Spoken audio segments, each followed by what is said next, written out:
Oh my. Well, everyone, with that lovely, lovely new weigh-in music, you guys know that it is time for the MMA Fighting official weigh-in live stream show. Woohoo! Yay! Yes, yes, great enthusiasm. Thank you. No, please, thank you, everyone. Please save your applause for the fighters who will be coming in. But this right now is the voice of Alexander K. Lee. Very excited for our first UFC pay-per-view weigh-ins of 2022. Exciting for everybody. I am joined, here we go, of course, by the wonderful Mike Heck in South Carolina, Casey Lyden, our man in Inglewood, producer extraordinaire, and of course, on site as he has been all week, delivering the goods in Anaheim, one Mr. Jose Youngs. What it do?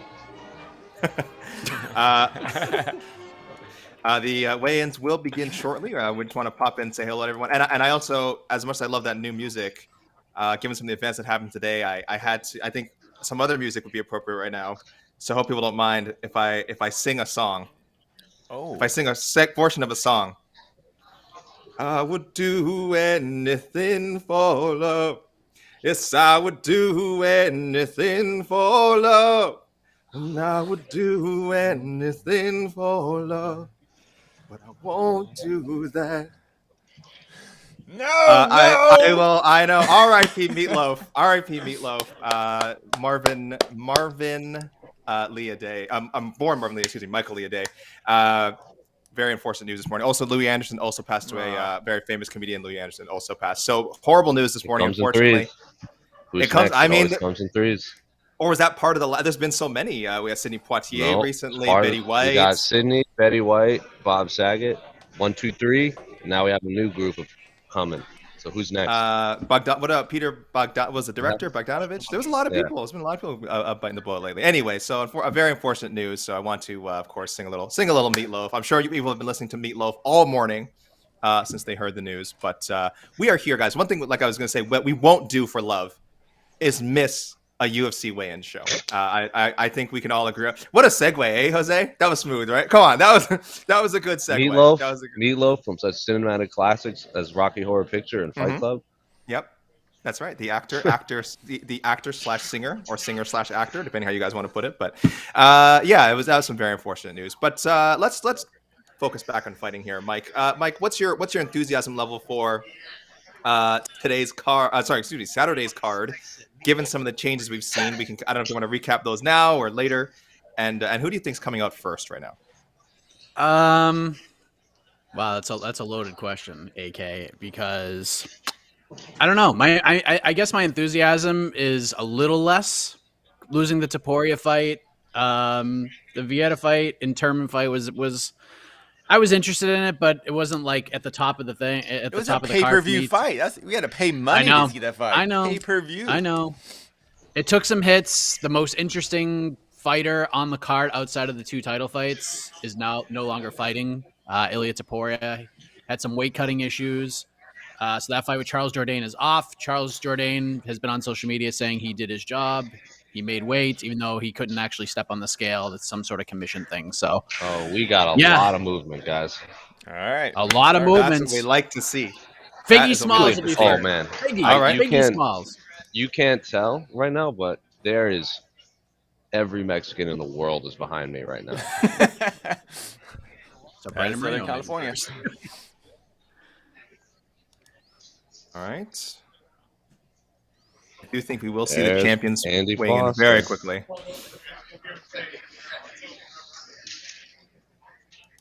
There's John Anik, one of our favorite commentators, as we spoke about in The Great Divide this week. You guys didn't read that, talking about the best, worst, and dream commentary lineups.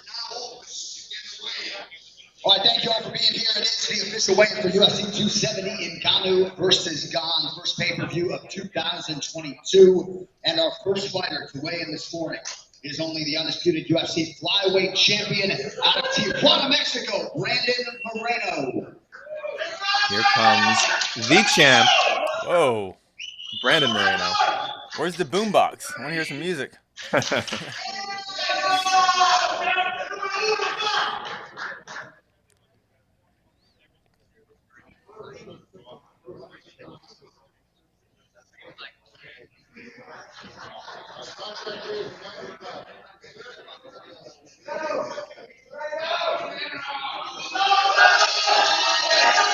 Holy cow. Wow. 124 pounds, the official weight for the champion, Brandon Moreno. 124 for anyone who could not hear that. There was a lot of enthusiasm. 124 for the champion, Brandon Moreno. All right, next fighter to the scale is his opponent, the former UFC Flyweight champion, Davison Figueiredo. Oh. Well, we didn't think we were going to have to wait long, and sure enough, our Flyweight title contenders up first. Here's Davison Figueiredo.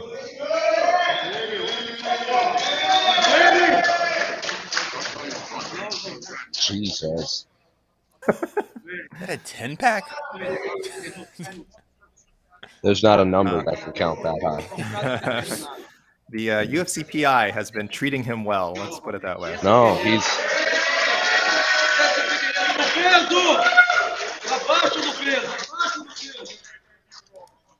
Abaixo do peso.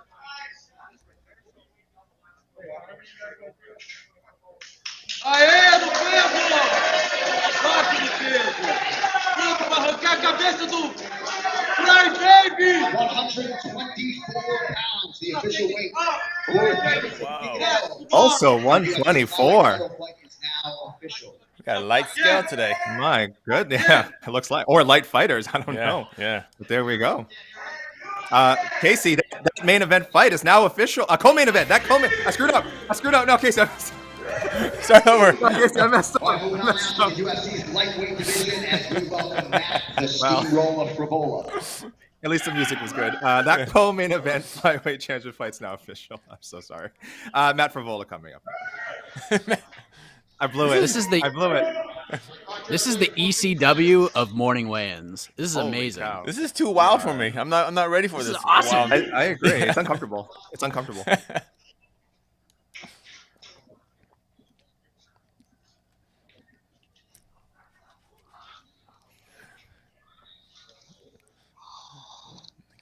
Not quite the same enthusiasm for Matt Frivola weighing in, but this is still big news. It's respectful. Respectful. Yeah. It's tense. Tension. 154 and a half. 154 and a half, the official weight for Matt Frivola. 154.5 for the steamroller, Matt Frivola. So there we go. All good so far. We got, as Jose said, plenty of movement. So it looks like we're going to have a big flurry here of names coming up. All right, next fighter to the scale, set to make his welterweight debut here on Saturday night, Trevin Giles. Oh, Trevin Giles coming down to 170, veteran middleweight. Even the commission guy is fired up this morning. I love it. How can you not be? I Did you hear him shout out Frivola's weight? Yeah. That was outstanding. I'm very jealous of Jose right now. He's probably just soaking in this energy. This is his welterweight debut, correct? This is that what- this will be his first time at 170. Wow. Dropping 15 pounds. Looking good. 170 pounds, the official weight for Trevin Giles. 170 championship weight for Trevin Giles. Did not even need the extra pound. But yeah, he looked great, noticeably different. I'm sure if people compare his most recent middleweight appearance now, completely different. On pay-per-view in the Bantamweight division, Cody Stamen. Cody Stamen on the main card. I believe that Trevin Giles fight is also on the main card, but that seems to be a little bit. It's kicking off. It is okay. So that will be the main card opener now. Him and Michael Morales, is it? Yes, him and Michael Morales. Man, I heard all those Cody Stamen maniacs in there. Just The Stamaniacs. Oh man, the they're maniacs. crazy. Yeah, they're there. They're ready for him, man. 135 and a half, the official weight for Cody Stamen. 135.5 for Cody Stamen. It's Cody Stamen. Never had an issue making weight. Again, the guy is always in incredible shape. He'll be fighting Saeed Nurmagomedov. So a lot of anticipation for the that fight. UFC's ultimate showman competing live on pay-per-view pay-per-view in the welterweight division, Michel Pineda. Oh, here comes the real main event. Whoa. Okay. Okay. My This is goodness. amazing. Hey, This is Demol- amazing. listen, the people get up for Demolador. A kinder, gentler, smarter Michel Pereira we've seen recently, but still always the opportunity for just something crazy to happen.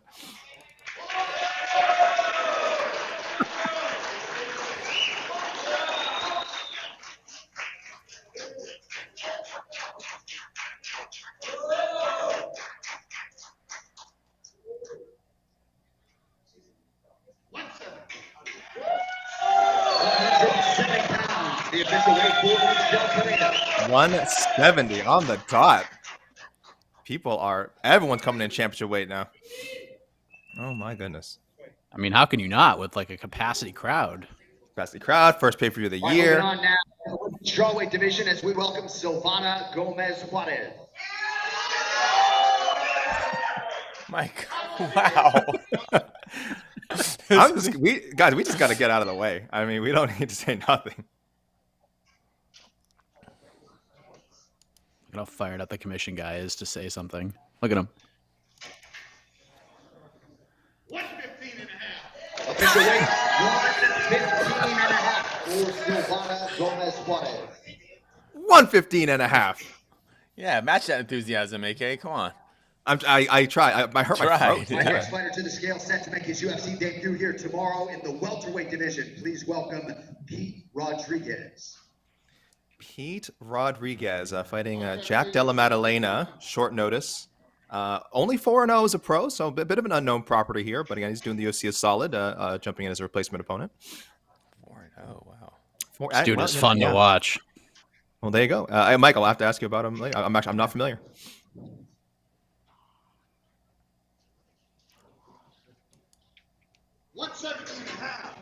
$170 and a half, the official weight for dead game Pete Rodriguez. 170.5 for Pete Rodriguez. Again, making it on short notice. So always a good to see for your UFC debut.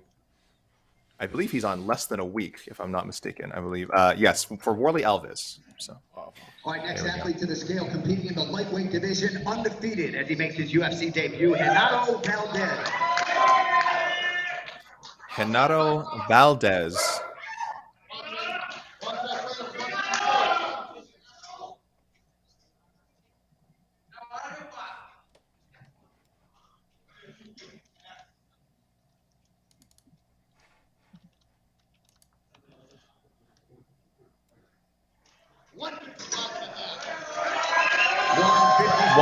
The official weight for Renato Valdez.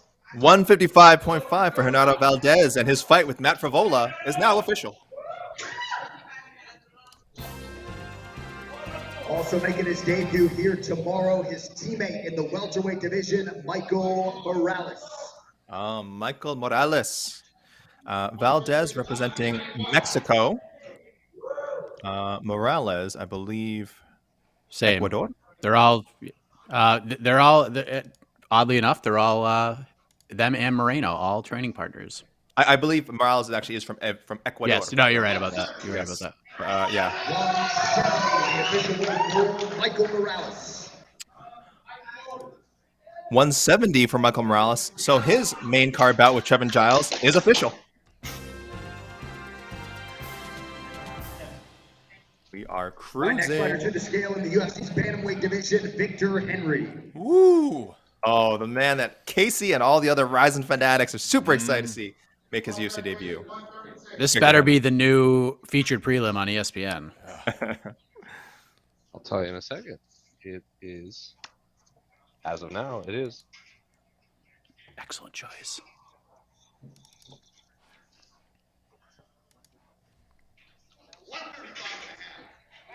$135 and a half for Victor Henry.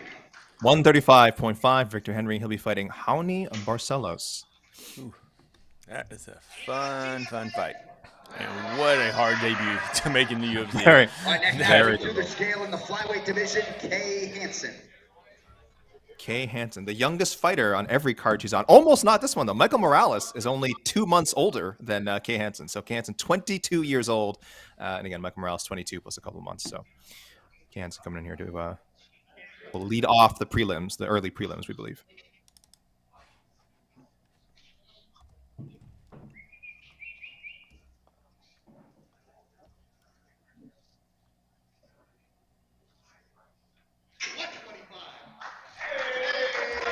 Official weight for Kay Hansen. Was it 125? I believe he said 125 for Kay Hansen. Okay.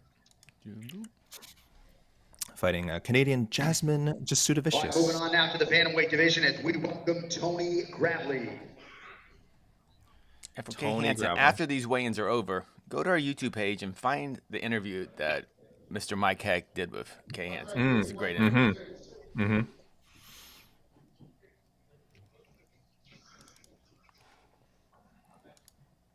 Tony Gravely. 135.5, the official weight for Tony Gravely.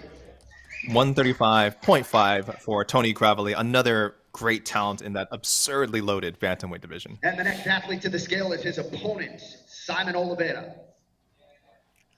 Newcomer Simon Oliveira.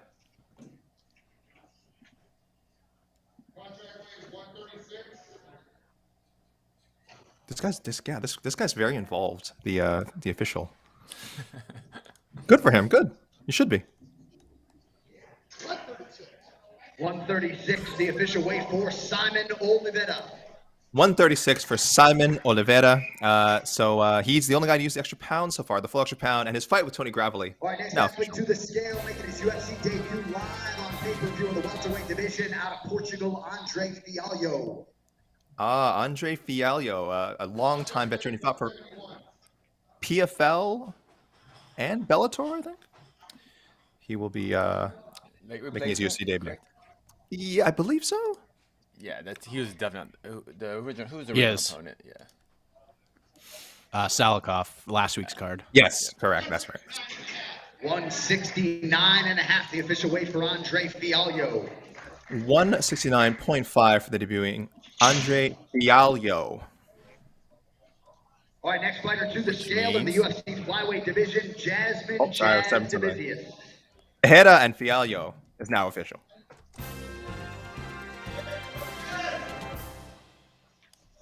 Fantastic. Contract weight is 126, guys. Contract I don't know if you guys heard that. Contract weight 126. This is Jasmine. This is Yes. Jasmine Jasudavicius. Vicious.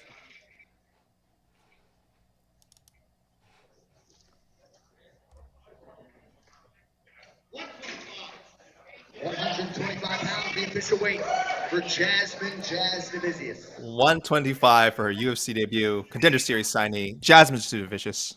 Her first fight is now official. Shout out to St. Catharines, Ontario. Shout out. Next Man, fighter we to are. the scale competing live on ESPN in the bantamweight division, Raoni Barcelos. Here we go. The other half of the featured prelim, the highly anticipated featured bantamweight prelim.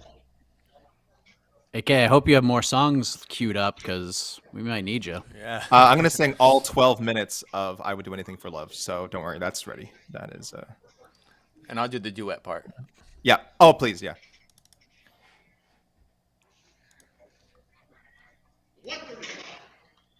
Official weight 135 pounds for Raoni Barcelos. 135 on the dot for Raoni Barcelos. He was not smiling until now. Now he looks invigorated by having made weight and the crowd. So his fight with Victor Henry is official. All right, next fighter to the scale, back to the welterweight division as we welcome Jack Della Maddalena. The debuting Jack Della Maddalena, his debut has been pushed back a little bit for some reasons, but now he has an opponent. He has a fight Saturday. Highly anticipated.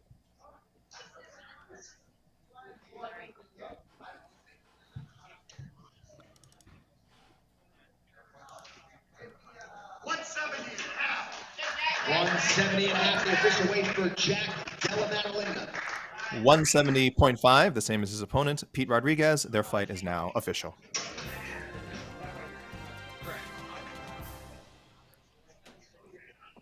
Do we have a pause? Where are you at, Vanessa? Do we have a moment to Vanessa Demopoulos? Do we have a moment to bring? Okay, well, yes. After today's last night and this morning's cancellation / postponement news, whatever you want to call it, we were left with only 11 fights, and we've now had almost everyone weigh in except for the heavyweight championship bout participants: Francis Ngannou, Cyril Gane, Said Nurmagomedov, and the aforementioned Vanessa Demopoulos, despite Casey's vigorous call out. So, and everyone's made weight so far, guys. So anyone who's just tuning in, there you go. You can see there has been no misses so far. Everyone is looking good. There could be some hiccups. I think Demopoulos, is she dropping back down, or she already dropped down back to strawweight? I'm trying to remember here. Yeah, she's returning to strawweight, but she's a natural strawweight, so it shouldn't be an issue. Her UFC debut was a short notice flyweight appearance. But Mike, first impressions. What's jumping out at you early on? Anything that you saw this morning on the scales that bears conversation? Not particularly. Everyone got in. I mean, it's not even. We're 16 minutes into this thing, and all but 4 fighters have made weight already. So, bodes well. Obviously, Figueiredo was the one we're paying attention to. Oh, never mind. Thanks, Mike. Here you go, Casey. Yeah. Okay. She was probably gonna wait a bit longer, and she heard Casey shouting. It's like, oh no. Nope.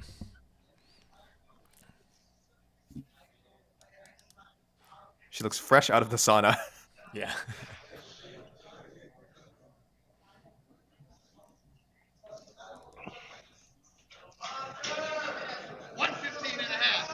Official weight 115.5 pounds for Vanessa Demopoulos. Well, whatever she was doing, it worked. Vanessa Demopoulos, 115.5. Her fight with Silvana Gomez Juarez is now official.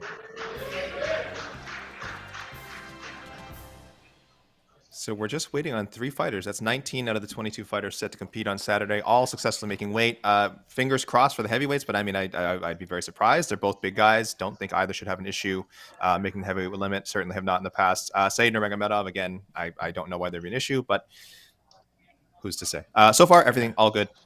But Mike, so going back to you for a second. So I know you said that nothing really kind of jumped out at you. Plus, it all happened so fast. I'm not even sure if we had a chance to register how the fighters looked. But as Jose was kind of, and we were kind of commenting earlier, Figueiredo just looks just disgustingly shredded. Does that? I mean, we knew that going in. He's been putting up pictures, but seeing him on the scale, does that change your? Well, what was your initial pick when this fight was first announced, and has this changed your view on it at all?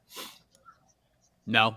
What changed my pick for who I think will win hasn't changed at all. But the dominance of said win changed dramatically at the press conference yesterday. 100%. Why is that? I don't Figgy's in great shape. I'll give him that.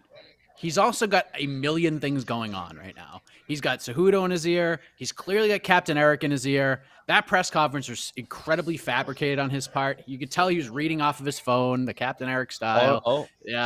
He wasn't reading off his phone. He literally had an earpiece in too. His ear. Oh and no! Waleed was talking into his phone. Oh no!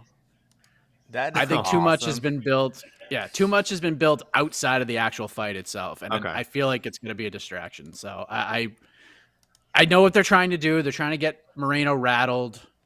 So I mean, if that's what you're trying to do, I don't think it's going to work. But yeah, good for him. I'm glad he made weight. He looked really good up there.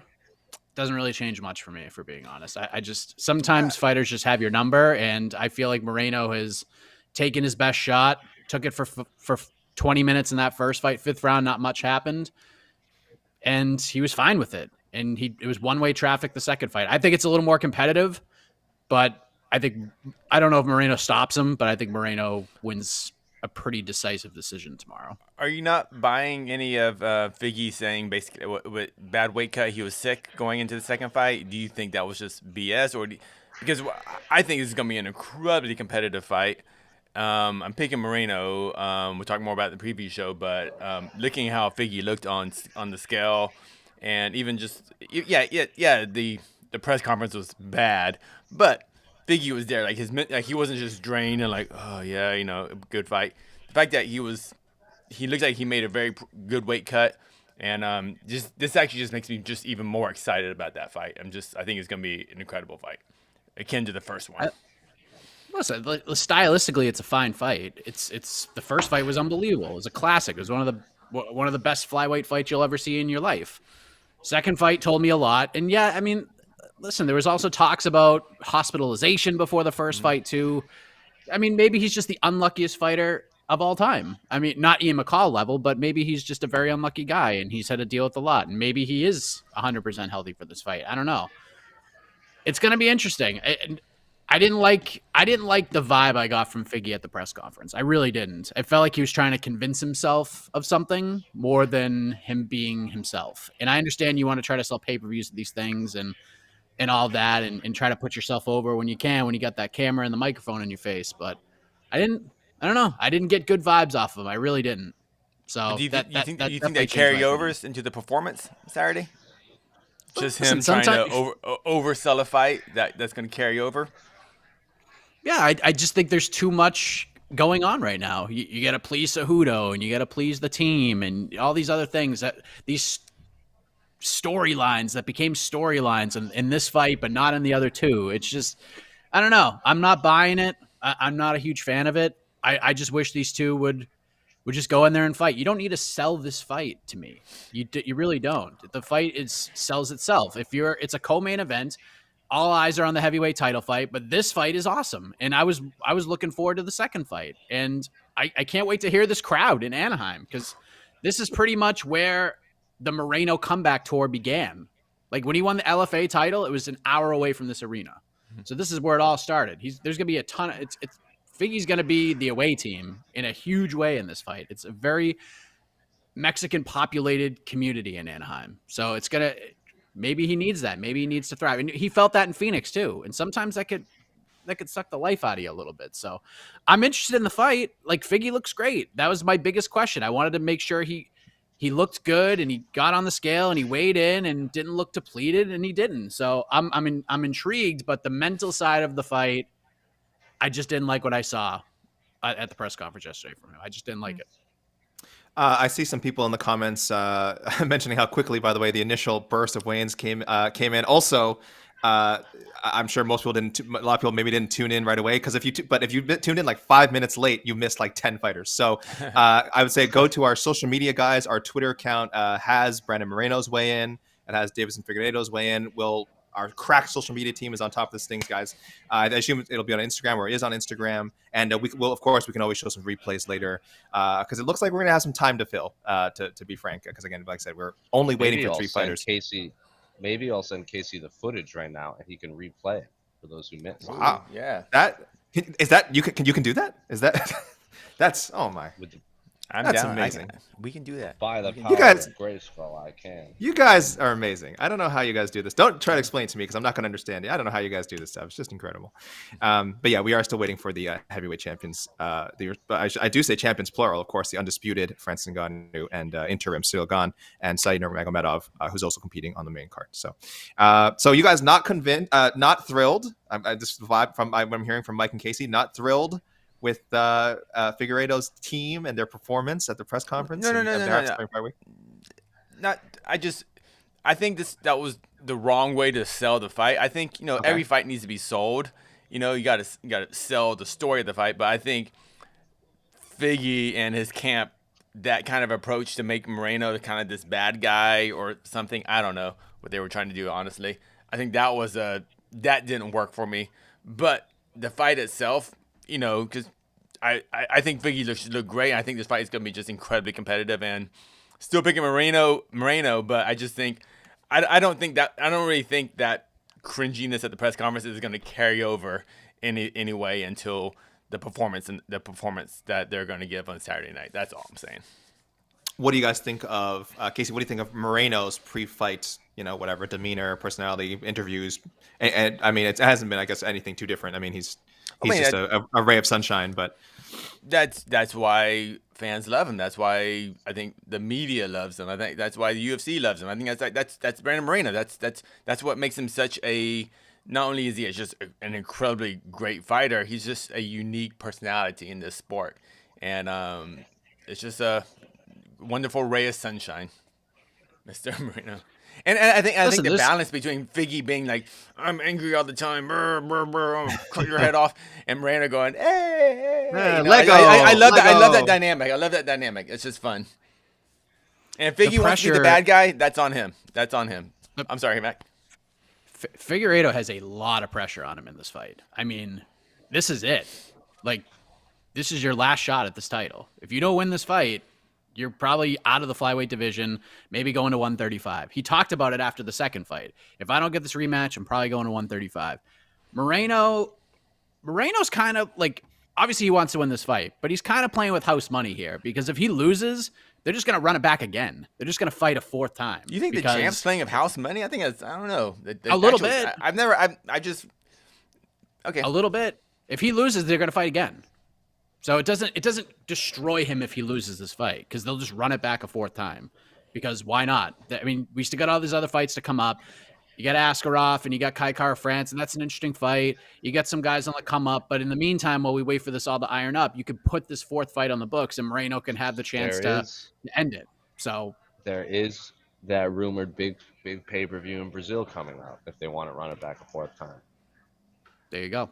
And they There you haven't go. been in Brazil in several years. They got 2 champions from Brazil right now. Why not just give Brazil a triple header? Light heavyweight, See? lightweight, flyweight. But that's obviously a Figueiredo win. Yeah, it's a very big. Listen, Figueiredo is a scary cat. There's no doubt about it. It's an interesting fight. We'll see. Maybe Figgy goes out there and proves you completely wrong and just rolls Moreno.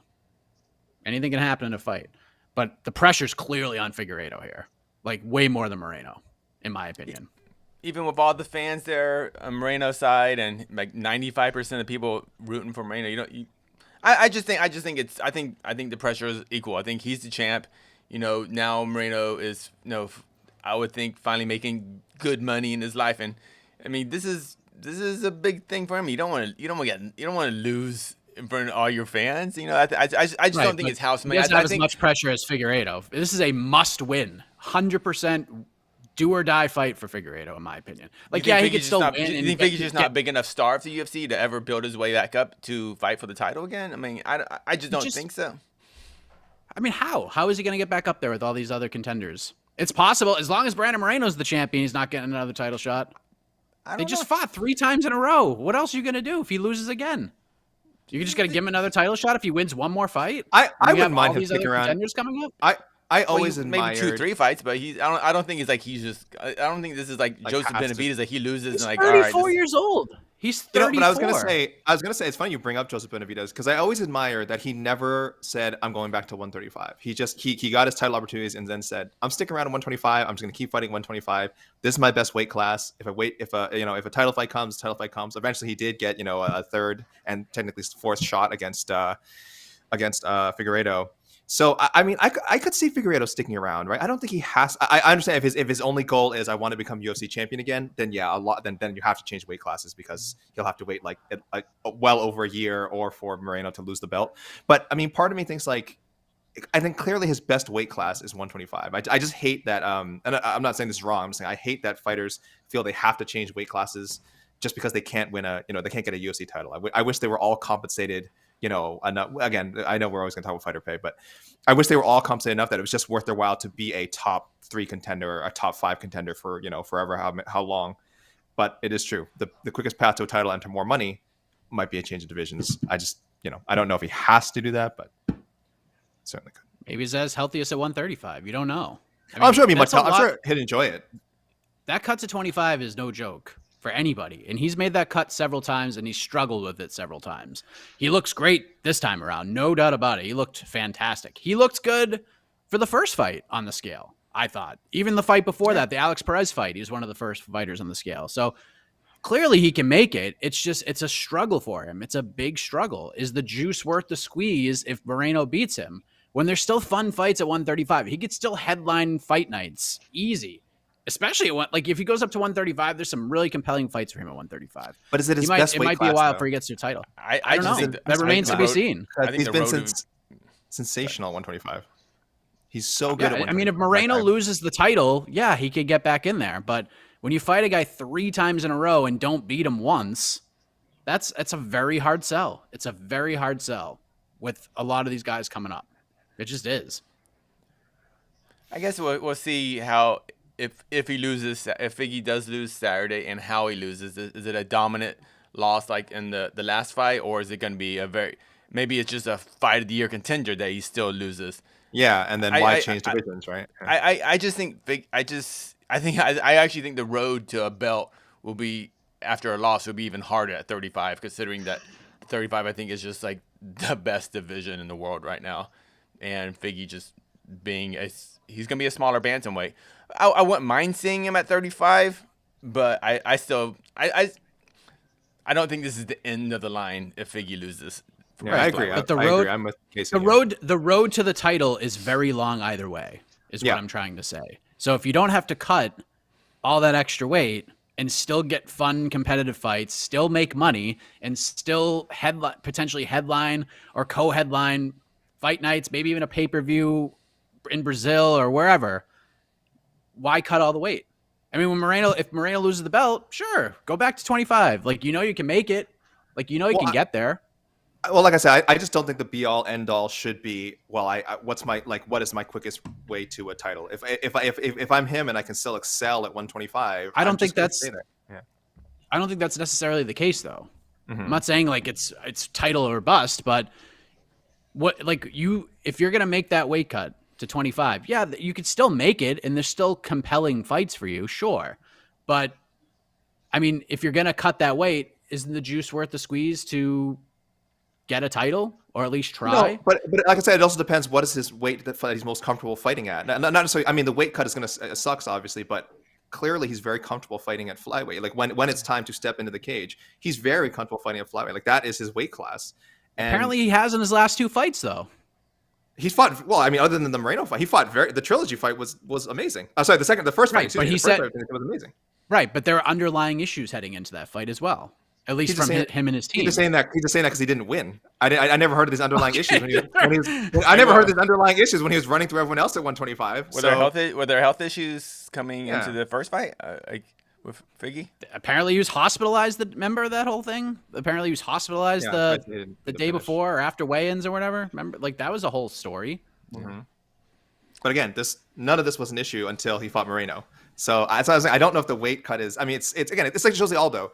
He sucked. I mean, he hated cutting 145 the whole time. He's also the greatest featherweight fighter ever. So it's like I understand, and we don't encourage extreme weight cutting. Like if guys can excel in another weight class, it's great. And I think he'd be a top 5, top 10 bantamweight. I wouldn't be surprised at all for David Figueiredo. But I also think he's clearly a top 3 like flyweight. I think he's clearly one of the best flyweights in the world. And I don't know. And if he can stick around here and just beat people and keep collecting checks, I would stay at 125. Yeah. If you want Chukagian has made quite a living just knocking contenders off. She's done very well at that. It's not like he can never fight at 125 again, but you could do just fine knocking off contenders. Who knows? I mean, and she can make 125 pretty easily. It's easy for her. I just want him to be as healthy as possible, and I want to see the best Davis and Figueiredo we could possibly see. All I'm saying is, before we got off into this 15-minute discussion, is I feel like he has more pressure on him with everything involved here. Moreno has pressure. I'm not saying he doesn't have pressure, because he certainly does. But I feel like there's a lot more on Davison in this fight. Is that a bad thing for Figueiredo? It depends. Some fighters handle pressure differently. Some crumble and some thrive on. Look at Calvin Kattar. Look at all the pressure that was on him last week. Overlooked completely. Like, needed to win. Needed to be, if he wanted to stay relevant in the conversation, had to win the fight. Didn't let it get to him at all. Used it to build chips on his shoulder, and he performed the way that he did. Certain fighters thrive on that stuff. Others don't. Kattar definitely. We said it a bunch of times ahead of the Kattar fight. Like, I think most of us agreed that it was he had more to lose in that fight. I do think Topuria might have put too much pressure on himself. I think and his team with the whole like, I deserve a title shot, and so he didn't have as much pressure. But man, I think Topuria definitely put some undue pressure on himself. I want to move on because So there was a comment on YouTube from Elvin Krigsman who says, just said heroes beat the villains Saturday by decision. So it had me thinking. I guess Moreno, most of us would say, is the quote unquote the hero. I guess thanks Casey for pulling that up. So you can see that comment on screen now, guys. I guess people would say Moreno is the hero, Figgy is the villain. In the Ciryl Gane Ngannou fight, I don't think. I mean, maybe I haven't paid attention. There's no clear. Maybe I'm wrong. Casey, do you think one of them is no? Well, I mean, unless you're that French journalist. Yeah, can you tell people what the hell was going on there at the press conference with some of the French press? That's a Jose question. Jose, did you Jose, meet any of please. those press? Yeah. Some people want to know. Say it again. The French press, I heard they were a bit hard on Francis, or they seem to have some. They're not fans of Francis Ngannou, perhaps. Or maybe it's just a cultural thing. Well, it is a culture thing because a few people like in my Twitter and stuff are saying like that's just the French. Right. They're just very matter of fact. Yeah. It's like when Francis started to like try to argue back, the French journalist was like, Francis, listen to me. Like to the heavyweight champion of the world at a press conference. Everyone was just like, what? Like, look at this guy. Like the ball's on this guy. But they're just very matter of fact, I guess. Because then if you listen to the follow-up question he asked after the Ciryl fight, he was complimenting Francis. And then at that point, Francis was like done with him. Yeah. And he's also talking in his second language. We're hearing everything in English, not in French. So we're not hearing it kind of. Like, yeah. Right. Like if you watch that exchange with like the UFC broadcast, where they have like the split screen where they show both Francis and Ciryl, while the French journalist is asking Ciryl the question in France, you can see Francis's face like change. He's like he's getting annoyed at the French journalist, and we have no idea why, because we don't understand what he's saying. Right. That's when he argues back right after. The heroes and villains thing is kind of a matter of perspective then, obviously. So I do wonder, is the French media leaning a bit more towards Ciryl? He's French born. He's of course. I mean, he still trains there.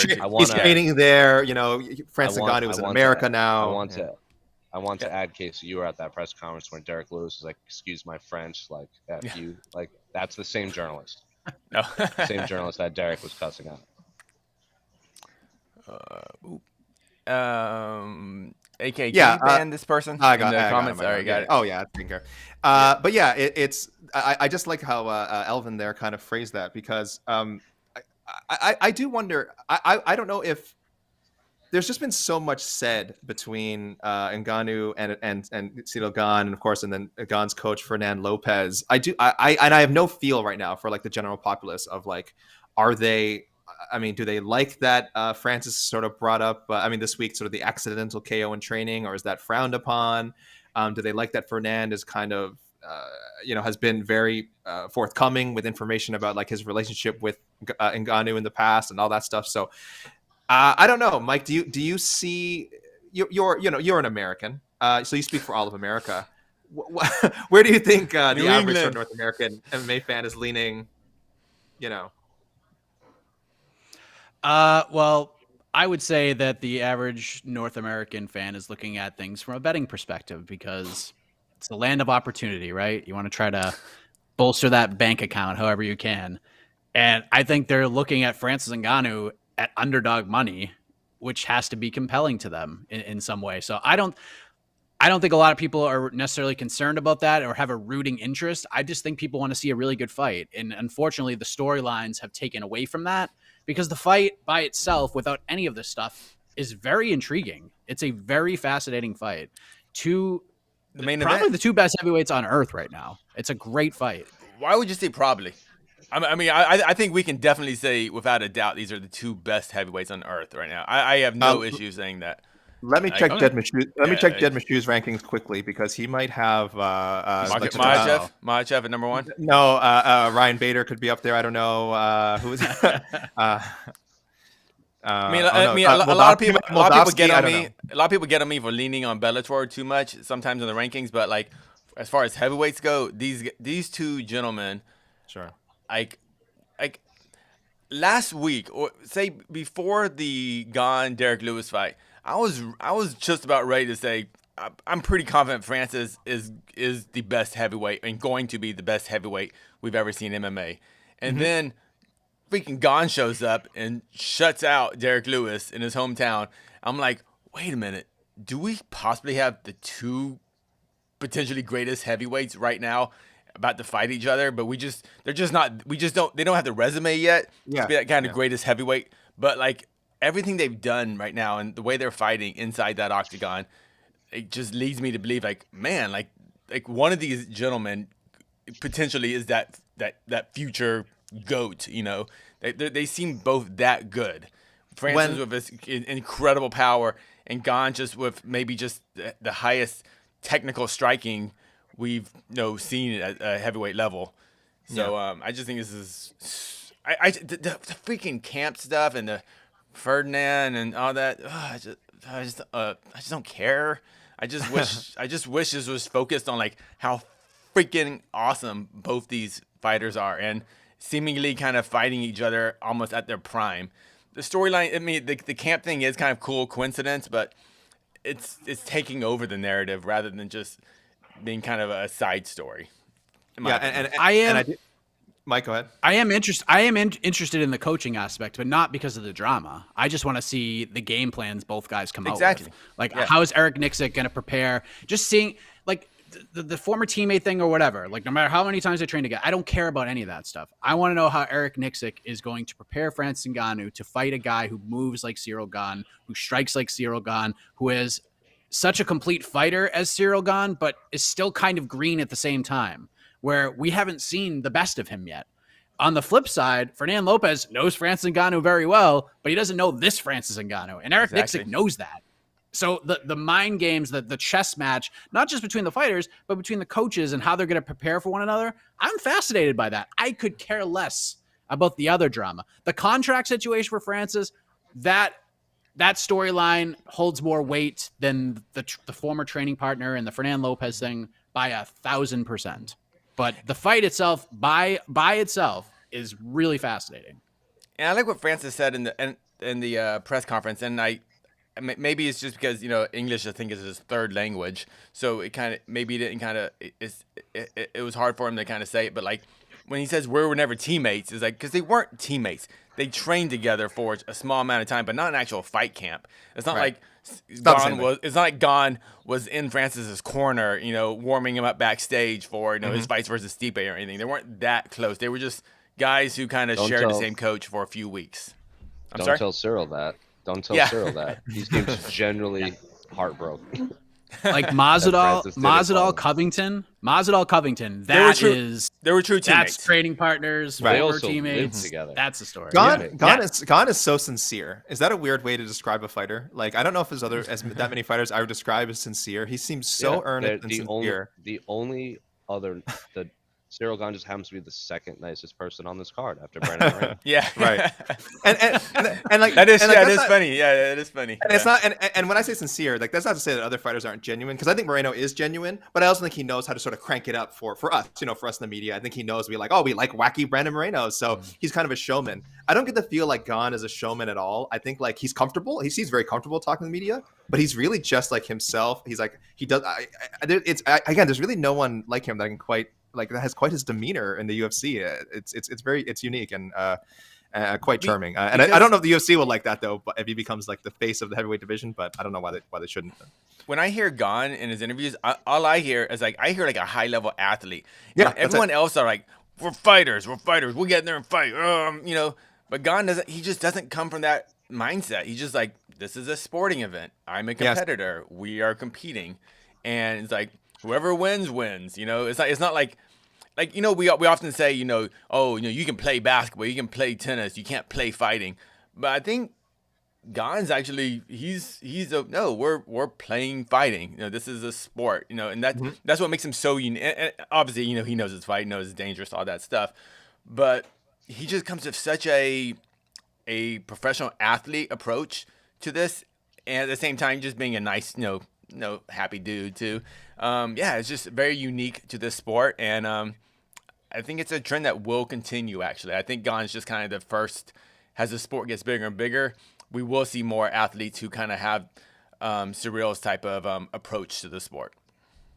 Guys, give yourself a round of applause, Casey, because that was really well said, and I'll give him one. Tremendous point. That's a tremendous point. Cyril Gane is like the Bull Durham of MMA, where he treats himself like an athlete. Like there's no trash talk. Like if he's asked a question, he'll answer it as honestly as possible. But he's not going out here and trying to sell pay-per-views. He's just going out there to prove that he's the best heavyweight in the world. And it's kind of refreshing, if we're being honest. Like the back and forth between Gane and Ngannou at the press conference was kind of fun, because it was like they're interviewing each other with follow-up questions and stuff. It was like an episode of 60 Minutes more than a UFC press conference between those two guys. It was pretty fun. It was pretty fun. The rest of the press conference, yikes. Yeah. But that, when they had like little 5-minute discussions, that was kind of fun. We need more NFT talk. So, didn't even Dana shoot that down? I heard. Didn't even Dana was kind of like, what that question? Oh my god! Even Dana was like, dude, like this is awkward. Hey, listen, these NFT bros are all in. So if you're an NFT fan, I mean, I get it. You're way on it. It's such a great main event fight. I wish somehow, and I don't want to fully blame the UFC, because I'm sure there are reasons outside of it, though the UFC as a promotion should certainly take the brunt of the responsibility, that like this is, why does a fight like this not break into the mainstream? Maybe it's because again, both guys aren't American. That's fine, whatever. But I think they both do interviews very well. I don't see why you couldn't market this to a wider audience. Maybe we'll see. Maybe we'll be surprised with the pay-per-view number. But certainly the pre-fight buzz has been a little bit low for, again, as you said, Casey, what could be the most highly skilled MMA, MMA heavyweight fight ever. It could be. We might not know until later when we get a chance to really look at their legacy. But from what we've seen, we're like, holy crap, have there ever been two heavyweights as skilled and as powerful as these guys? I don't know. Now, Mike, another thing you mentioned was sort of when it turned around for you, like, or not necessarily, but for you felt the general populace after like the Derek Lewis win was like, so we were like, oh man, Ciryl Gane, he's the guy to beat at heavyweight now. When do you guys? Well, maybe I'll go to Casey now first. When do you feel like that this happened? Was it after the Volkov win? Because I remember after Ngannou, well, for one thing, the first time he stuffed a Stipe takedown in the rematch, people were already like, "Oh, it's over. It's over for all the heavyweights." And then he got the knockout, and we're like, "It's gonna take a while for people to come along." Then Gane has a busy 2021 and captures the title in his absence, and then now he's the favorite. It just happened so quickly. Mike, was it after the Volkov fight? What do you think? When did you really think? That he should be favored. He should reasonably be favored. I mean, I don't know if he should be favored now, if we're being honest. I think a lot of the money is coming in on Gane because of the quote unquote distractions and all the other stuff. I honestly think that's why because Ngannou opened as the favorite for this fight and the line flipped since the opening lines came out. As far as when I thought Gane could be like super duper legit. Yeah, it probably was the Volkov fight, because if you remember the Jairzinho fight, I mean, people were calling him boring. It wasn't exciting. Clear win. Yeah, a clear win. Yeah, but not clear. Yeah, and we were talking on shows like Between the Links and even on to the next one about, where is this guy's ceiling? Is he like, will the UFC put the promotional push behind a guy who's just going out there and technically winning fights and not trying to go out there and finish? Volkov fight, little more exciting, definitely a better showing from him. The excitement level jumped up, but you can't fault a guy with the current pay structure for going out and trying to win a fight. And then just going out there and having the performance against Derek Lewis, Houston or not, pressure against Derek Lewis or not, the dude went out there in his first heavyweight title fight, interim or not, first pay-per-view main event, and acted like he was just walking in the park. He was so relaxed the whole time. Coming out to the song he came out to in Houston was amazing. Mike Jones, yeah. It was awesome. Like everything he did that fight week was tremendous. Gave respect to his opponent the entire time. I know Derek Lewis is a showman and everything, but Gane, nothing rattles him. Like I'm not worried about the pressure of this fight rattling him, the relationship, the coaching. I don't think any of this bothers him whatsoever. So I think we could take all that out of the equation and just focus on two guys fighting. So I love the matchup. Gane certainly has the skill set to beat Francis Ngannou, and Francis has that terrifying power to beat Ciryl Gane, because Francis can beat anybody. All he needs is one shot, like legitimately one shot. I know we said that about Derek Lewis, but Francis legitimately just needs one to end the night. So love everything about it. Gane is the real deal, and a loss here doesn't hurt him that badly. It sucks and it stinks and all that stuff, but he's young. Heavyweight's not that loaded right now. He can get right back, and the UFC will still build that rematch if it's there, if they need it. Oh, if you take out the contract situation with Francis, I feel if either guy loses the main event, we could easily see them back fighting for the title within 1 or 2 fights. Either guy. I know the contract situation kind of screws things up with Francis, but just from a pure sporting perspective and how good these gentlemen are, and how exciting I think they are. Gane, if Gane gets blown out, he just needs 2 more wins. He'll be back. If Francis gets blown out, minus the contract situation, I hate even talking about that because it kind of just ruins it, a little bit. But from just a pure heavyweight ranking perspective, if Francis loses 2 fights, he can fight for the title again. He just has to make adjustments and then he'll be back. So that's what's kind of exciting about this main event. Is like this is just for the best in the world right now. And I think I'm hoping this is the first fight of a trilogy, honestly, because I think both these gentlemen are that good. I want to see this more. I want to see more of this fight already. You can make the argument that if Cyril Gane goes out and wins the decision tomorrow night and beats Francis Ngannou, even if it's like 49-46 or something like that, you can make a compelling argument that they can go right back to this well. Of course, you got John Jones, but I think the UFC would see more value in doing Gane and Ngannou 2 than Gane Miocic for the heavyweight title. Obviously, if John Jones can go, they're going to do everything in their power to get that man into the cage and fighting for the heavyweight title. But if they can't come to terms with John Jones, and it hasn't been easy over the years, as we've seen, UFC could go right back to that well and just have these guys run it back if they can get on the same page with Francis and his team. Yeah, and I don't think they want to rely on John Jones for anything, if we're being honest. I think most of us are pretty optimistic that he's going to find his way into a fight this year. But again, they could book a John Jones fight. John Jones actually making it 2-fight night in these days is another question altogether. I don't mean to, and I'm sorry, I don't mean to be flippant about it. It's just I'm just being realistic, right? I mean, the guy he's got a lot of baggage, and that's putting it very nicely, I think. So. I threw up a poll, guys. So listen, we talked about this main event. It's an awesome main event. It's one I think every MMA fan should be interested in, but it is also headlining the first, and again, US dollar, $75 now. Is that it for a pay-per-view? $74.99. Yep. $74.99 USD. So that's be close, over $80 for us up here in Canada. I put up a poll. I put a poll in the comments asking, will you be ordering the UFC 270 pay-per-view?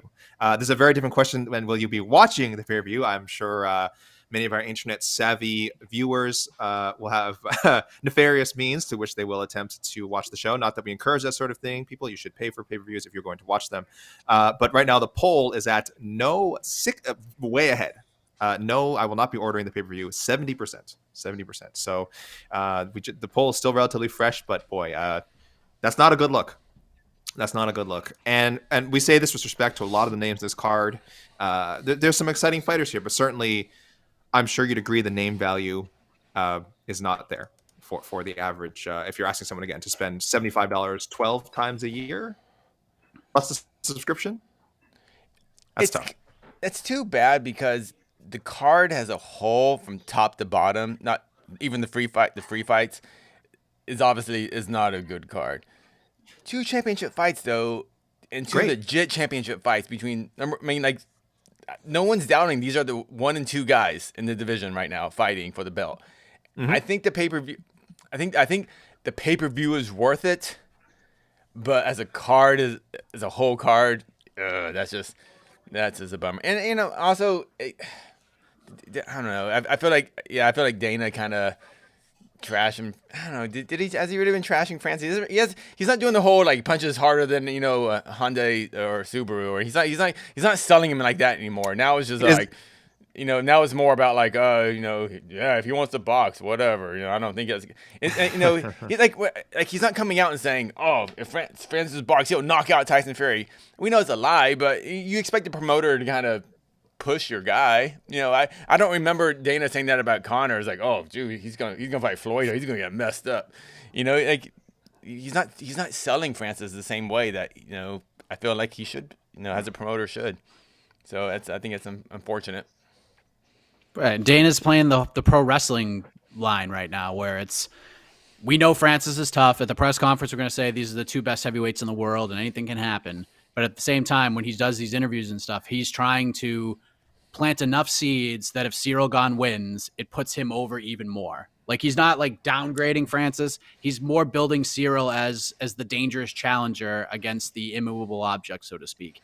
So if Cyril wins, the promotional tools, enough seeds have been planted to put Cyril over a little bit more. Like he's not dogging Francis, but even like some of the things that he says about Francis is you're the underdog. You're the underdog against this guy. You need to focus on Cyril Gane and not Tyson Fury and boxing fights and your contract situation. Like you need to focus on this because Cyril's a bad dude. Like he's promoting, but just in a different kind of a way where it's kind of clear what direction the UFC kind of hopes this thing goes, especially with the John Jones factor, because is it going to be easier to book a fight between Cyril Gane and John Jones or easier to book a fight between Francis Ngannou and John Jones? And the answer is Cyril Gane and John Jones, because you only really have to make one person truly happy, while Cyril Gane, aka the Bull Durham of MMA, is just like, yeah, that's a competitive fight. That's a nice challenge. And I want the challenge. Give me the challenge.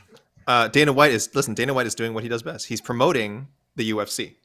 I mean, look, we always criticize him as a promoter, and he's not always great at doing that. But one thing he is pretty good at and pretty consistent with is promoting the company that signs his checks, or I guess that he's the president of anyway, that he's heavily financially invested in. Let's put it that way, and not the fighters. One more quick, please. Sorry, I didn't mean to interrupt you. We got plenty of time. We got plenty of time. Go ahead, please. One more quick thing about the $74.99 in the card and whether or not you're going to buy it. We talked about this on Between the Links for a good 10 minutes. Jed and Brian Kelleher were both kind of on the same page. This is a boxing card. This is more of the heavyweight championship boxing model card than it is a typical UFC card. Because let's be clear, we have been, especially these last few UFC pay-per-views, like from 267, 268, 269, we were spoiled by those cards. Amazing cards. Top to bottom, prelims to the main event. All of those cards were ridiculously stacked. Like all of them. 269 ended up being probably the most storyline-ridden card of the year when it was all said and done with Oliveira and Juliana Pena and some of the things that happened. 268 was ridiculous. There were some great fight nights in there, too. There were some great fight nights mixed in there, too. It was an amazing run of shows. Yeah, but most in combat sports, when we're promoting title fights and building cards around title fights, there's usually not a lot built behind it. There's some interesting fights here, but not all the time are you going to get a UFC 268 or a UFC 269. Up the top, you get two very compelling fights. And in boxing, most people are only spending $75 to watch Canelo or Tyson Fury or Deontay Wilder or whoever the big draw is at the time. What's the difference? What's the difference here? I get it. We got Adesanya Whitaker coming up in 3 weeks. You got to make a decision. Not everyone can drop $75 or $150 in 3 weeks to watch UFC pay-per-views. I get it. But at the same time, once in a while, you're going to get two title fights and not a ton behind it. Conor McGregor cards. Look at Conor McGregor cards in the past. The Conor McGregor Cowboy Cerrone card on paper was not good. It was a really awful card on paper, but everybody bought it. Why? Because you got something at the top that people want to see. So there you go. I mean, it's apples and oranges because Conor's the biggest star in the sport, but still, the UFC has done this model before and it's been successful. Mm-hmm. So I get it. If you don't want to spend $75, cool. But I get it. It's still two really good title fights, like really good title fights.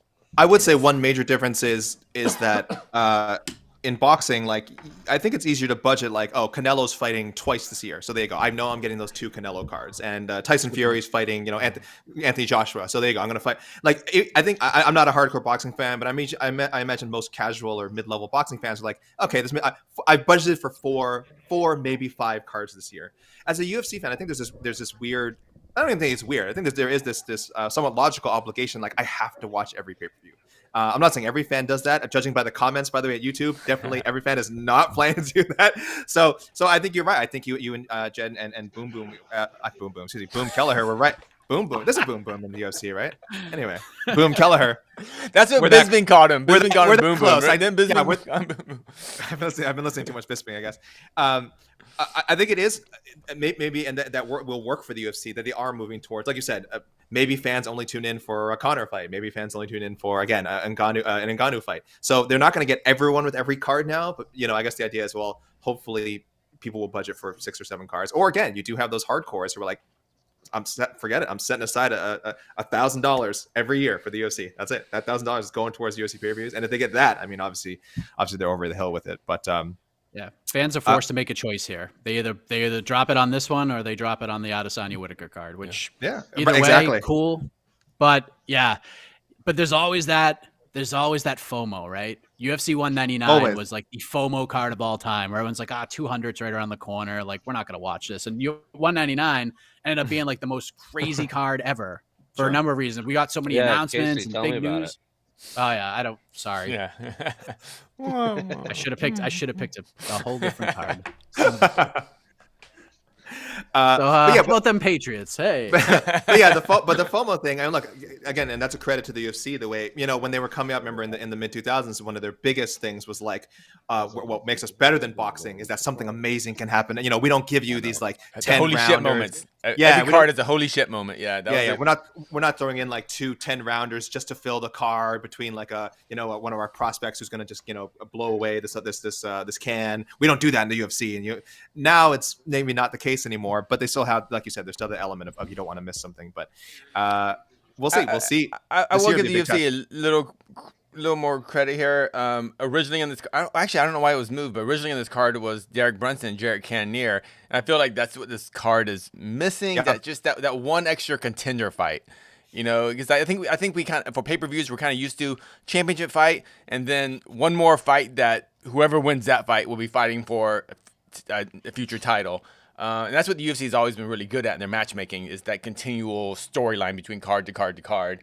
And that's what kind of this card is missing, is just, you have the title fights, but then after the title fights, they're just fights. Obviously the guys want to win, the ladies want to win, but there's not like, high stakes in terms of rankings. And for the fans, we have to speak. We have, of course, the fighters should be so invested in these fights. Of course, fans of these particular fighters should be invested. But when we're talking sort of the more casual, broader audience, you have to sell them on these unfamiliar faces, these fights that don't have very obvious storylines. And this is when you kind of get this weird non-buzz ahead. What should be a big card. The first UFC pay-per-view headlined of the year, and it's headlined by 2 title fights, including a massive first time heavyweight title fight. Yeah. But what did you can't blame the UFC? You can't blame the UFC fully on this either, because the card's been ravaged. Yeah, it's been ravaged. I mean, there were some really interesting fights on this card, like Viviane Araújo, Alexa Grasso was an interesting fight. That was a great fight. Ilia Topuria, it doesn't matter now, but it was supposed to be Ilia Topuria versus Movsar Evloev. Like, that was a thing on this card. What a fight that is! But that wasn't happening. That's the fights. Love him or hate him, Greg Hardy draws interest. It was interesting. He was supposed to be on this card. Yeah. It was interesting. With two bad knockout losses in a row, or 2 bad losses in a row, pretty much maybe fighting for a shot. I think it was the last fight on his contract. Like, there's something to that. So yeah. I mean, and now all these things have happened with COVID and injuries and all that stuff. So I mean, it is what it is. This is kind of what we have left. I just want to read this comment from Martin Murridge on YouTube, who says, "I would pay if my $75 was going to the fighters." I mean, wouldn't we all like to see? Wouldn't we all like to know that more of our money was going directly to the fighters? But unfortunately, until that day comes, most of that money, guys, if you're buying that pay-per-view, it is going to the pockets of the UFC. But if you buy NFT, 50% of the proceeds go to the fighter. No, get that Jasmine Jasudavicius NFT, which I'm sure they're going to make for her. And I'm sure we'll sell for mints. So but I'm also confused on the whole NFT thing too. So if it's a knockout photo, say it's Ngannou knocking out Overeem, does Overeem get some of that money too? He's in the photo. No, I mean I assume they're. How does this work? I assume they're only making new photos, right? I hope they're only making photos going forward. I don't even know what NFT is, so I'm just talking out my butt. Francis has his own NFT partnership, so he's not even concerned about the UFC's NFT. He got his own thing. I think that's why some of the enthusiasm for that announcement was kind of tamped down. Not just because of Francis' case, right, where Jose, where he has his own deal going on, but it does feel like it's only, if it benefits anyone, it still is only going to benefit the more famous fighters. Am I wrong? Or as Casey said, what are even the limits of who can be featured in these things and who get compensated? I don't know how it works. I really don't know. I don't think Dana did either. I think that's how Dana skipped the question. He's like, I don't know. Guys, so we have an hour left. Well under it. We've had all the majority of the weigh-ins. 19 out of the 22 fighters competing happened within the first 15 minutes, and we've just been jibber jabbering for a little while. But Mike, we haven't even gone to you yet. I was gonna say we haven't gone to Mike for one of his classic rundowns / weigh-in rain dance. Oh, yes, yes, I did it. You did it. I did it. I did it. Heavyweight champion, the undefeated Ciryl Gane.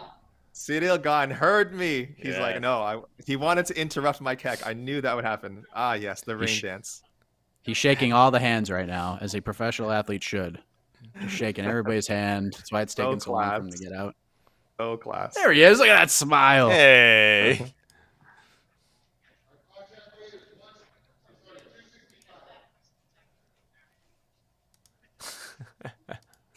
This guy.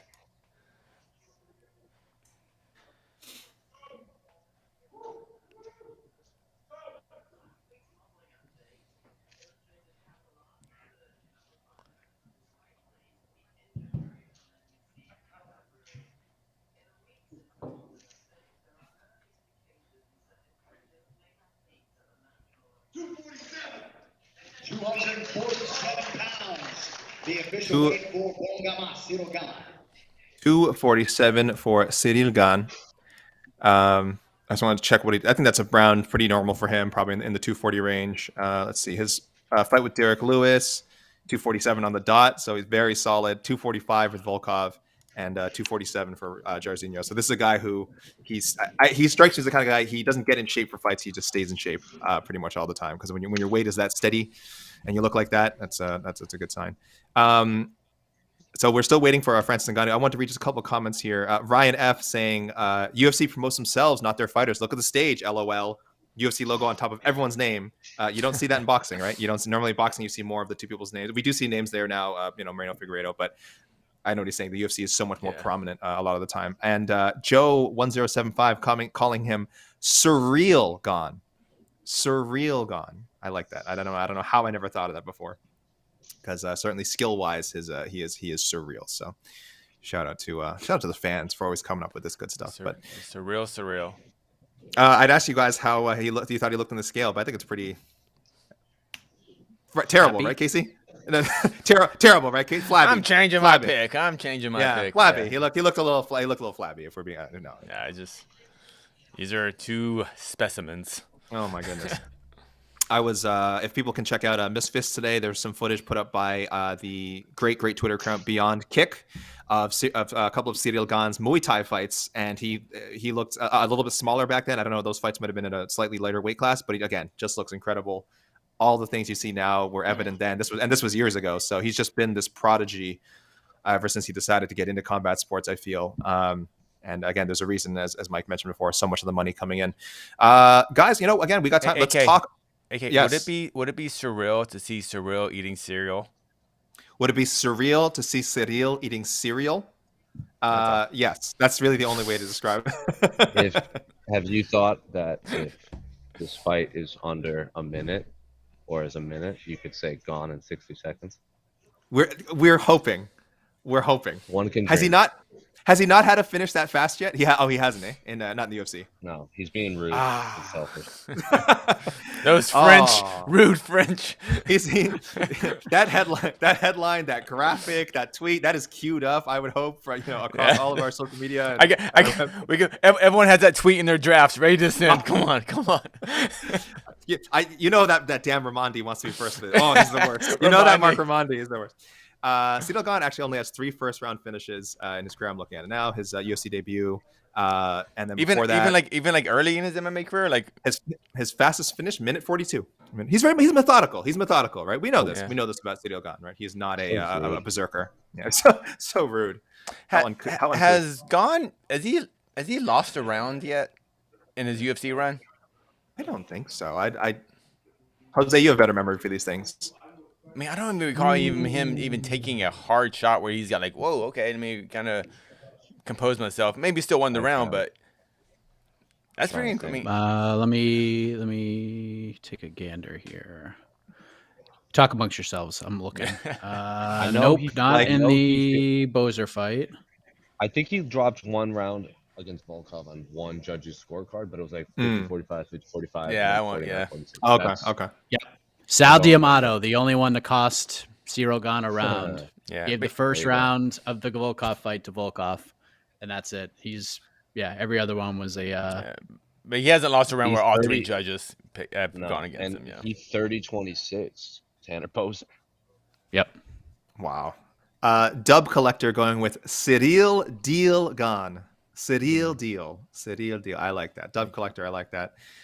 No is holding strong, by the way, on will you be ordering the UFC 270 pay-per-view? Holding strong at 72%. So it has gone up. Damn. Again, a lot. Is it? But is it the price point? Is that what it is? Like, just say if this was like $20, I don't know. You know, I mean, I think obviously. Well, yeah, I don't know.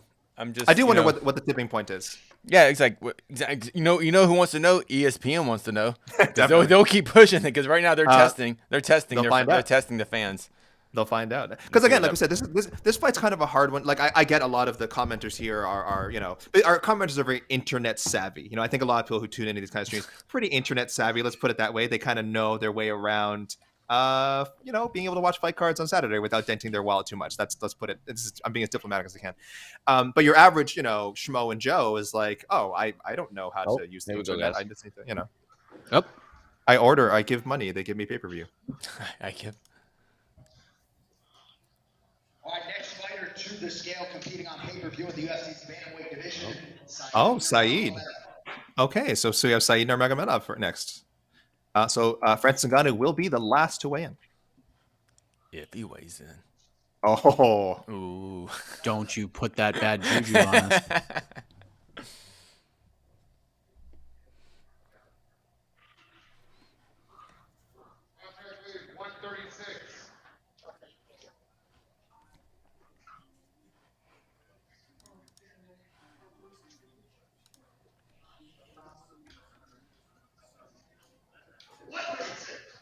Official weight 136 pounds for Saeed Nurmagomedov. 136 for Saeed Nurmagomedov. And that makes his fight with Cody Stamann official.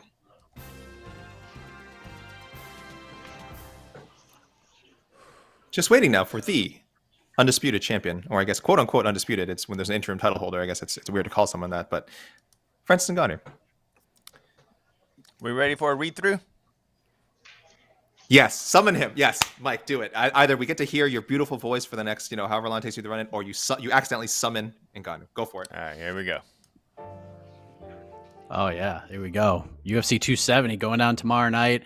Still waiting on Francis Ngannou and only Francis Ngannou. Cyril Gane weighed in at 247 pounds. The interim champ is ready to go for the main event. Brandon Moreno and Davison Figueiredo were the first two fighters on the scale. Both weighed in at 124 pounds. Their flyweight title fight is a go for tomorrow. Michelle Pajeda, 170 pounds, takes on Andre Fiallo, 169.5. Cody Stamann, 135.5. You just saw Saeed Nurmagomedov at 136. Raoni Barcelos, 135, takes on the debuting Victor Henry, 135.5 for Mr. Henry. Michael Morales weighed in at 170. Trevin Giles dropping down to welterweight, made it no problem at 170 pounds. Jack Della Maddalena, 170.5, takes on the debuting Pete Rodriguez, weighed in at 170.5. Tony Gravely, 135.5. Simon Oliveira, 136. Vanessa Demopoulos, 115.5, takes on Silvana Gomez Juarez, who weighed in at 115.5. Matt Frivola, 154.5, takes on Gennaro Valdez, 155.5. Jasmine Jasdavizius, weighed in at 125. She will take on Kay Hansen, who also weighed in at 125 pounds. Back to you.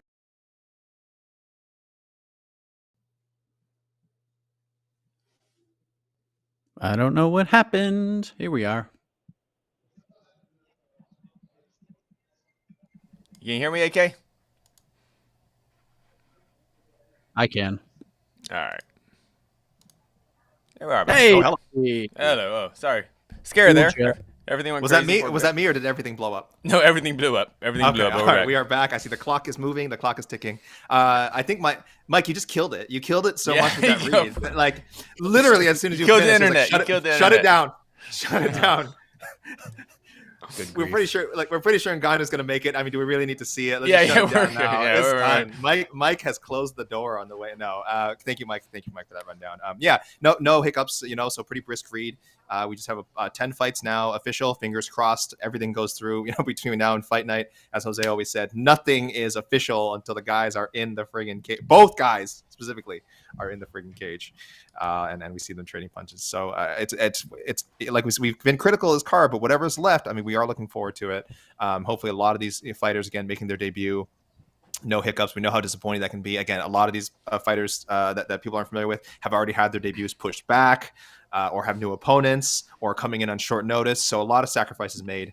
And again, we did lose 2 fights today. We lost Rodolfo Vieira and Wellington Turman, and Charles Jourdain and Ilia Topuria. So by the way, those have both been, we reported it, both have been confirmed now on the UFC's official news. Rodolfo Vieira, medical issues, not pertaining to COVID-19 or weight management, according to UFC.com. Oh, not a weight cut. And It's Ilia actual Topuria, health. It's just something else. yes, Wow. and yes, hopefully nothing too serious. And Ilia Topuria just says weight management issues, which again is what people had been reporting. So unfortunately, he had to pull out, and we are now down to 11 fights, but we still got some good ones. I really, I mean, I don't know the details of Topuria, but like if it's a weight cut thing, I just wish like right at the beginning of the week or like early Thursday, just tell the UFC like I'm not making weight right.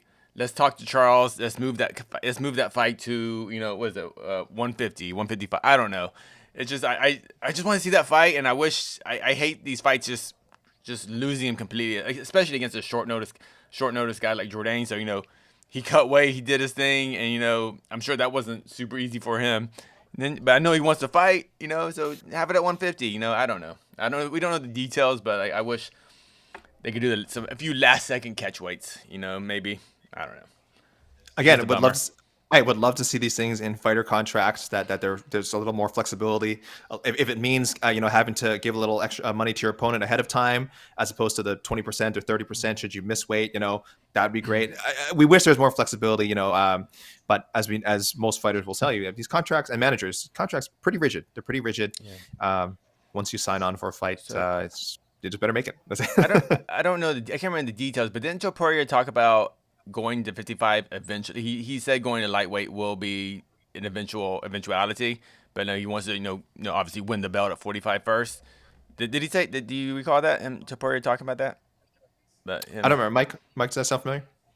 Oh, okay. Nothing that really. Well, in his interview with Ariel, I know he talked about going 55 eventually, and then we hear a lot of fighters talk about going up in weight. He goes, but I want to win that belt first. But yeah, I wonder if this. I hope not, but I hope this could be maybe the last time we see Topuria at 45. Who knows? Who knows? And as we've been, we had a lot of discussion about weight cutting. Maybe that is what's best for him, right? Because again, obviously he looked great. He's looked great at 145, undefeated in the UFC so far. But he's a young guy who knows where he is and where his body's at. You're right. Yeah, he's not even a fully grown man. He's only 25, so like he could actually be outgrowing that weight class. So we will see. He's only 5 maybe he figures it. Yeah, he just. I want them to rebook the Masvidal fight. That was a 100%. great fight. Man, that's a great fight, and that's booked. They talked a lot of people. Yeah, a lot of people actually were pretty hard on Topuria this morning that I saw on Twitter because of his media day scrum and him saying that Evloev's no longer undefeated. Yeah, because he has a loss because he pulled out and he made a lot of it. It's like when it's very similar to what Luis Smolka said when that kind of blew up on him like a couple years ago. He said all this like negative stuff. I think it was against Sergio Pettis or something, and then he missed weight, and then it just kind of backfired. It's like the because remember Masvidal said he was going to use like Ilia as like a red carpet to like the top 10 or something like that, like alluding to like walking the red carpet, and then Ilia Topuria comes out in a red suit and is like, "This is why I'm wearing red," and talked all this greasiness about Masvidal, and didn't work out. Yeah, guys, don't do that. Don't fighters. I'm not saying you have to be, bleeding heart soy boys like us in the media when your opponents are having issues. But what is the benefit of running down someone because they had to bow to a fight? Injuries happen to everyone. Illness happens to everyone. Fighters should know better than anyone how difficult it is to just even make it to fight night. So I do not understand why they're there. Well, I guess that's what's so frustrating. Huh? Evloev tested positive for COVID. That's why he didn't fight. But that's why Tapora was talking crap. Oh my god. Yeah. Jeez. All right. Little silly. Well, yeah, it is silly. Again. So here's a lesson. Okay, here's a lesson. Before you say anything, think to yourself: would Cyril Gane say this? Is this something Cyril Gane would say? Yeah, that should be the message going forward. Cyril Gane would exactly. It's like, if Gane wouldn't say, or if Derek Lewis say this, it's like, it's gotta be really funny, or like, yeah, just a good sportsman. Would Derek Lewis or Kevin Holland say it? Because then, I mean, look, both lovable characters, but maybe you shouldn't say it. Like, maybe that doesn't fit you. So don't go there. A lot of people asking who is the wonderful disembodied voice they're hearing. Guys, it is Jose Youngs, who has been on site in Anaheim, taking care of business. And he's joining us, of course, still, and holding things down as we wait for our last fighter. Guys, we are still waiting for Francis Ngannou. Guys, we may as well get to fight talk, prediction talk. What are the odds, Mike, sitting at now that you see for the main event? Let me pull up our good friends at DraftKings right now. Cyril Gane, minus 145 favorite. Come back on Francis Ngannou plus 125. So it's nothing crazy. It's nothing crazy, but it is and on the interim. On Tapology. It is the percentages. 57% of people picking Gane and 43 picking Ngannou. So that's pretty. That sounds kind of lined up with the betting lines. Yeah, but again, we've kind of talked about, like, man, how crazy is that Francis, after beating Stipe, went from being this, no one's going to beat this guy, and then Cyril Gane wins a couple of fights after that. That is wild. And then it's like, oh man, but the stuff we're seeing from this Gane guy, and Francis coming off one of his best fights ever against Stipe. Amazing. He couldn't have looked better. He could not have looked better. It was the guy. It was against the guy that 50-45 them, or 49-40 whatever, 49-46 them a few years ago, and then he just demolishes them, and oh, this is the Francis we've been waiting for. It's him, and then by the time he fights again, we're like, I don't know. That was like 10 months ago, Casey. That's so long ago. He's so. No, I agree. Again, recency bias. Again, Gane staying very busy in 2021 did a lot for his profile. People just got to see a lot of Gane and see how good he is.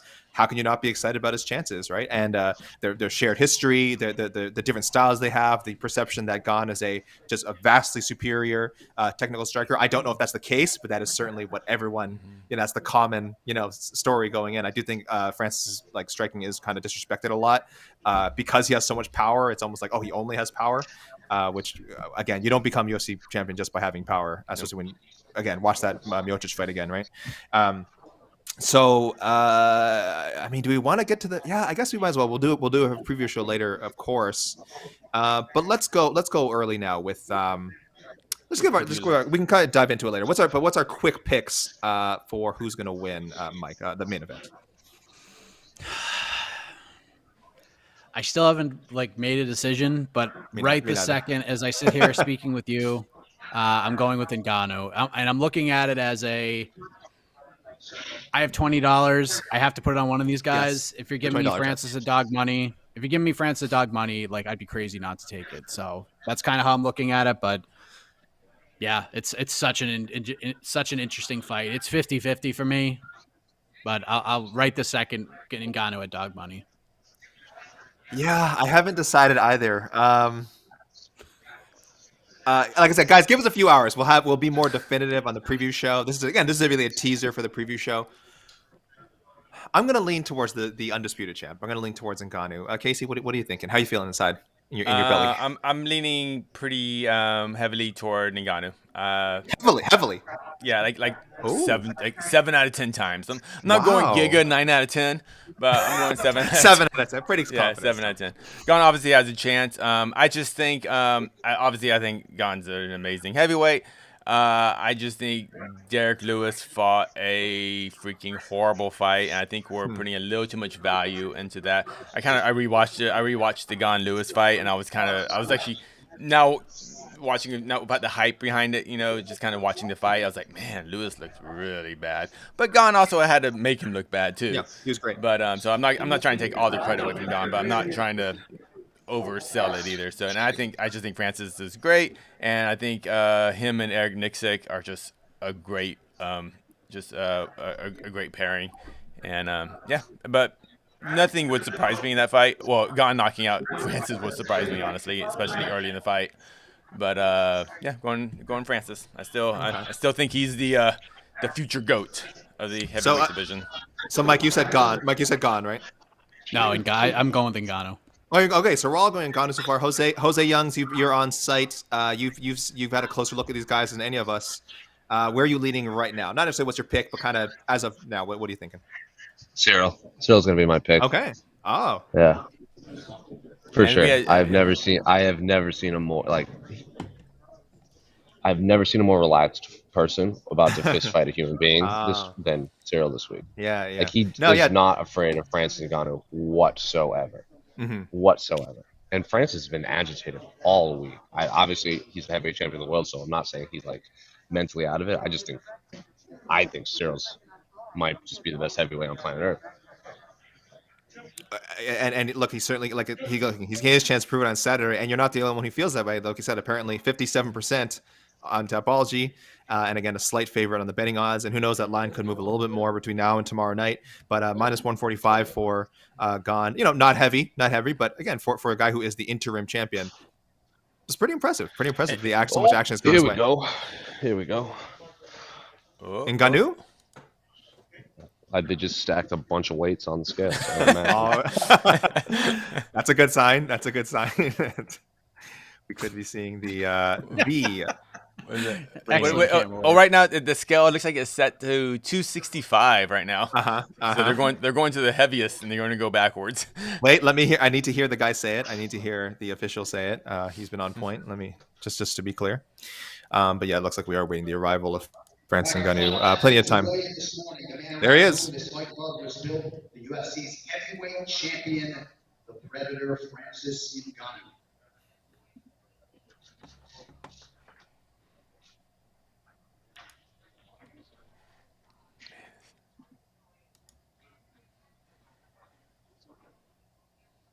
Contract weight 265.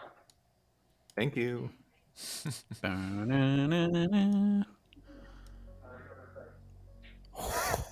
Ooh.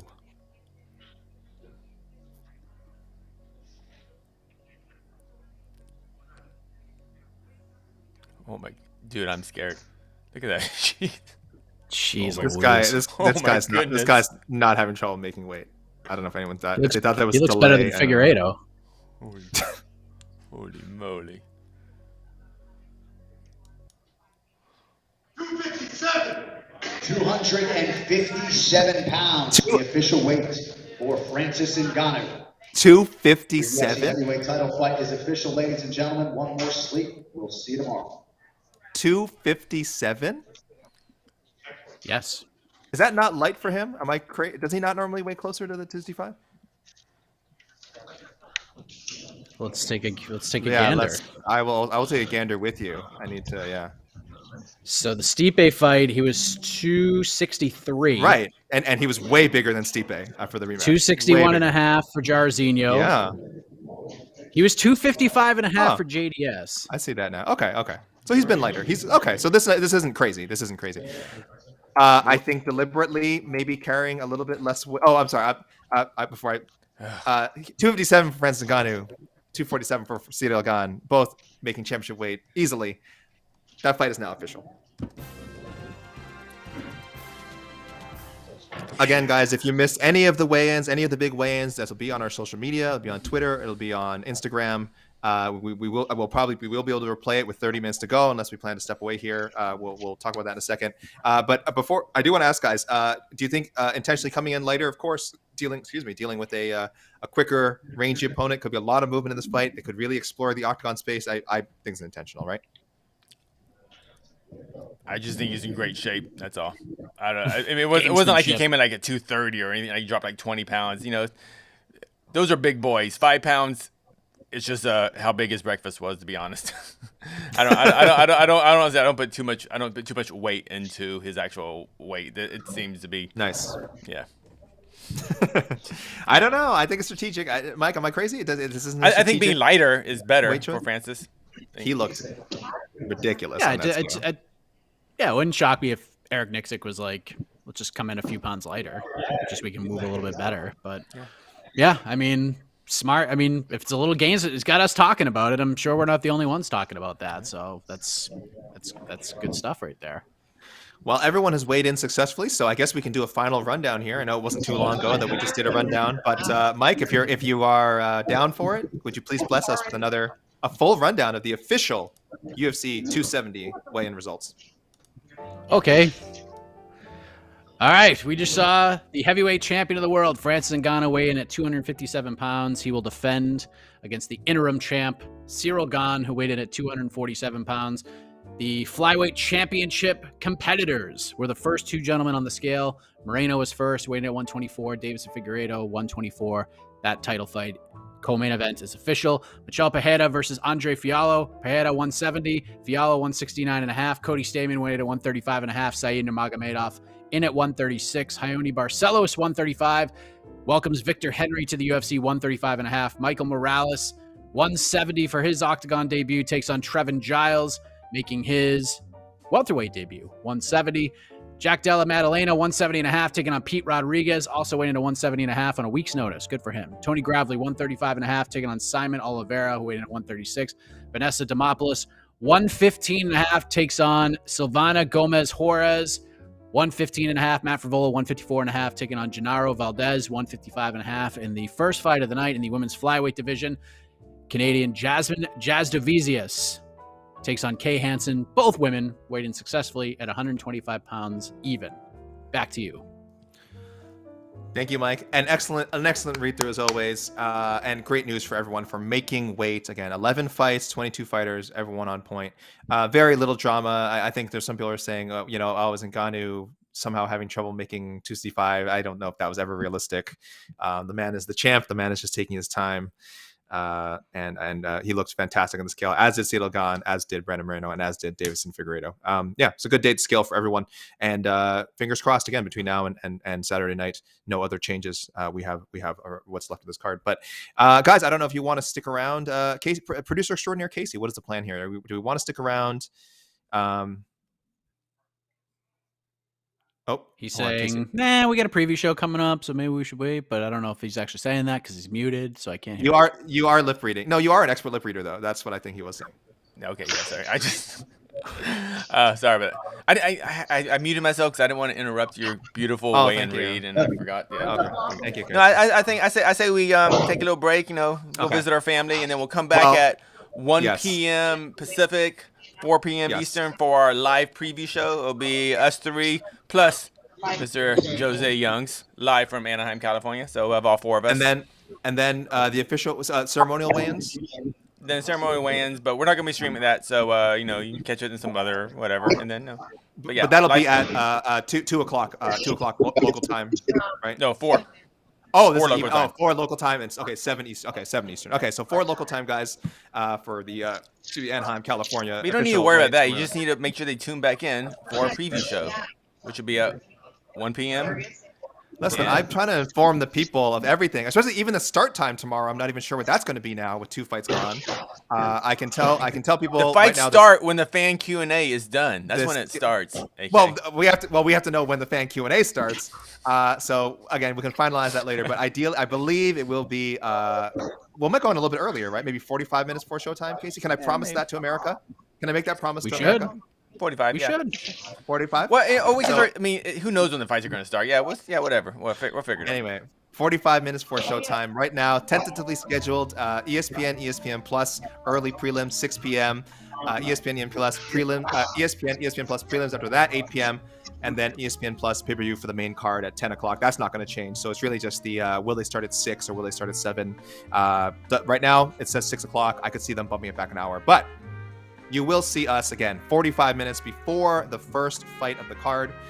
Thank you guys for joining us this morning for I think a pleasant, if somewhat uneventful, weigh-ins show. But thank you guys, thank you, and yes, enjoy the rest of your time today as you look forward to our preview show again at 1 o'clock Pacific time. 1 o'clock Pacific. 4 o'clock Eastern. Thank you, Mike Heck, of course, for your expert analysis. I'm having trouble saying that word today. Yeah. Thank you, Mike, for your expert analysis. EK Slide for the best production in the game, and Jose Youngs, of course, for being the best on-site reporter in the business. Thank you, Jose. Good shit. All right. Bye, guys.